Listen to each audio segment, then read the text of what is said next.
So like most people, I joined Facebook or social media when I was like 14 or 15, so many years ago. As I started to get older, obviously certain aspects about social media and about these apps that we use every day, it just stopped sitting well with me. The first to go was Facebook. I used to have the opinion that, oh, Facebook is ghetto, but like, who cares? In this life, be who you are. It literally doesn't matter. I think I was obsessed with making friends on Facebook, and at some point I had like 1,000, and I thought that was everything, and if people unfollowed me then I was stressed about it, and things aren't supposed to be that way. That doesn't make any sense. So Facebook was the first to go, and I'm glad I got off it, because at the time the censorship on Facebook was non-existent. Like, you could be 15 and seeing and reading all sorts of crazy things on that app, and some people's brains need to stay at home. Some people, they don't need to have phones. And then the next app that I quit, the next social media that I swore off, was Snapchat. And this one was honestly a long time coming, because I don't act like, what do you do on Snapchat? It doesn't make any sense to me. It's one of the most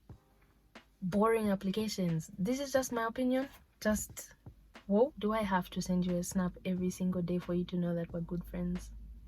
And then the next app to go for me, I think it was around July or August, that I finally decided to release myself from the shackles of Twitter. And you know, everyone who I talk to about this says the same thing. Twitter is addictive, and once you escape, don't go back. I think it's supposed to be this very real app where people share their opinions and everyone's just woke and like they know exactly what they're talking about, but that's not the case. Twitter is woke. Twitter is, you know, if you're smart, you're on Twitter. If you have a big brain, you're there and you're dishing out opinions and hot takes. You expected people on Twitter to be intellectuals, you know, to be able to have these important conversations and come to sensible conclusions. I rarely ever experienced that on Twitter. I think I remember one of the first scandals I was ever involved in was because I said that misandry is a real thing.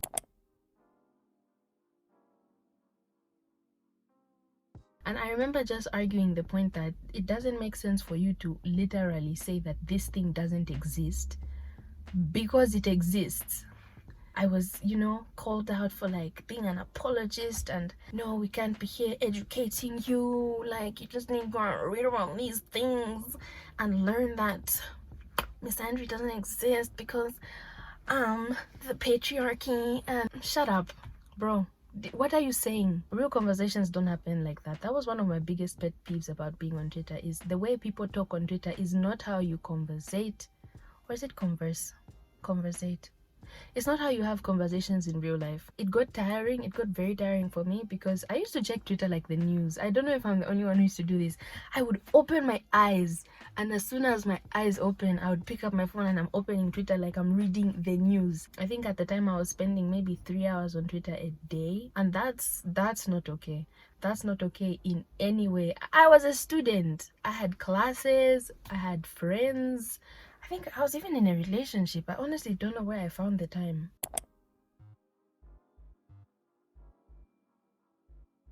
Some of the things that I'm reading, if not most of the things I'm reading on this app, it doesn't mean anything to anyone. And so why am I spending 3 hours a day on this app that fills me with this feeling of like, why are you lying? Like, why are you lying? And I was a liar too, don't get me wrong.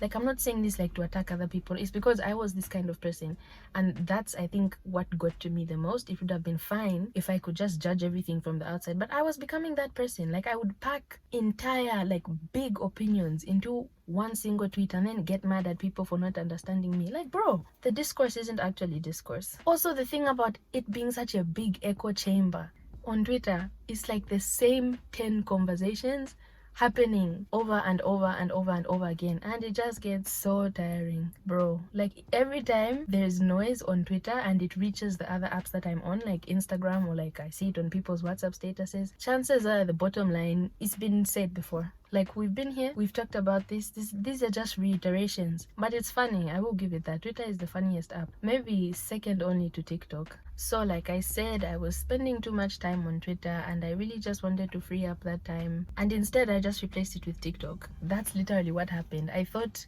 I was finally free, and I was just filling up that slot with something else. And now we can get into why I finally deleted my TikTok account, deleted the app off of my phone, and honestly, best thing I've done this month. The first reason is that TikTok is actually proven to be bad for your brain. There's so many articles that started being written, I think since 2021, about the danger that short form videos have on memory and attention span. That's scary. That sounds scary to me. I didn't really think about it before because I thought I was keeping it safe. I thought I'm like, oh, I'm on TikTok like 30 minutes a day. Not true. When I took a look at my screen time, it was actually kind of disgusting. Even though I'd say I'm only on TikTok for 30 minutes and I have a time limit, I was constantly getting rid of the time limit. I was always like 15 more minutes, 15 more minutes. And I was hitting 2 hours, 30 minutes on TikTok a day, 4 hours on TikTok a day, on the weekends. And I started to feel guilty. Whenever I'd spend many hours on TikTok, I'd just be thinking, I honestly could have spent this time doing something else. And I've tried deleting the app before. I just always re-download it. I give myself a week. I'm like, no, I'm gonna focus this week. I'm gonna be so productive. I'm gonna get things done. And then when the things don't get done, I'm like, well, since I didn't do anything without the app, I might as well just re-download the app. Mandy, the excuses we make for the things we know we're not supposed to be doing, it's actually insane. So creative, huh? Your attention span, just it becomes nothing, right, at the end of the day. And I started to experience this. I've always been a fan of YouTube. If any of you are subscribed to Arnell, then you know that she does like these 45 minutes, 50 minutes, 1 hour vlogs that I used to be able to watch. I used to be able to sit down and watch the entire vlog and not even feel like, oh man, this is such a task. But I noticed over the past few months it became so difficult. I would be sitting there and 5 minutes in, I'm like, bro, when is this going to end? As soon as you notice that start to happen, you know that you need to take a step back. And I'm actually kind of sad that it took me so long to do this, because I have been thinking about it for the longest. Initially, I was thinking I just need to quit social media in general, and that's probably what's going to happen, because they just keep going one after the other, one app at a time. I'm just tired. I'm fed up of having my time be wasted and feeling like I don't have any control, when literally it's a little button on my phone, like it's an app. Just treat.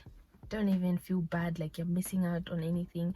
I honestly thought that I would be so behind and I wouldn't know what's going on in the world if I deleted Twitter. No, literally it doesn't even matter. The things that are important will get to you. You will hear about all the news that you need to hear about. So a few weeks ago I watched this video right here, and then I guess YouTube just realized that Michi is trying to quit, or trying to improve her memory or her attention span, and then it sent me this video. And then these two videos combined, they really made up my mind for me. I sat down and I thought about it, and I was like, see, I don't have to be on this app. I don't have to be addicted to these things the way I'm addicted to them. And it was an addiction, because that's how the app is designed. TikTok is literally designed to keep you on there. That's actually quite smart. That's so devious. I mean, I'm sure in better context it would be such a great thing, but now it doesn't seem like such a great thing, because you know what that means is that you can literally spend a whole day on TikTok and not get bored and just like waste the entire day away. And I don't want to do that, especially now, because I know that I don't have any obligations. Like, I'm not in school, and all I have is like my home life. But still, I should be making better use of that time. At least that's what I think. So yeah, it's designed to keep you on there.